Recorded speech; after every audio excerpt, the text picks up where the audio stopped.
You need to be more audacious in the way you look for jobs. This is the advice I would give you, and this is the advice I read in a Substack article I'm going to recommend now. It's called How to Enter Through Side Doors, and it's by a user called Violet Noise. Now, this advice isn't for everyone. I recommend it for people who are at the beginning of their career, so younger folk.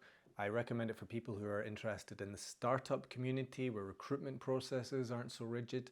And I also recommend it for people who work in, say, the creative industries or things like comms and marketing, where you can be a little bit more creative and outlandish in how you reach out to people. I did make a video about this recently where I talked about simply going for coffee with people. That's how I got my first job in Finland, and I still recommend that no matter where you live, reaching out to people and just offering to go for a coffee with them. It's a great way to build your network and it can lead to opportunities. But this article goes deeper than that.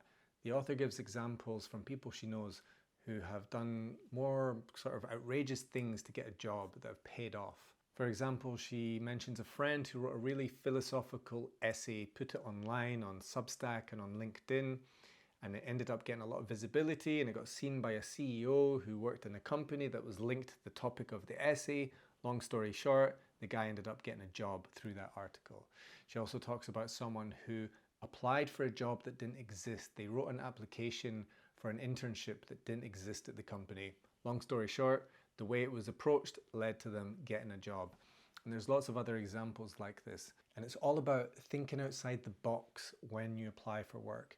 Yes, you still have to apply for jobs, you still have to have an online CV, but there are other things you can do, and this article covers just that. Now, like I said, it's not for everyone, and there are caveats. For example, in Finland at the moment, the unemployment rate is the worst in Europe, but for those in other countries where the job market is a bit stronger and you're just starting out, and like I say, if you're interested in the startup community and you're at the beginning of your career, there's things in this article that can maybe give you a bit of inspiration and ideas on how you can approach the job market a little bit differently and stand out. And this all comes back to what I speak about all the time, building your personal brand, because at the end of the day, it's all about being visible, making yourself known.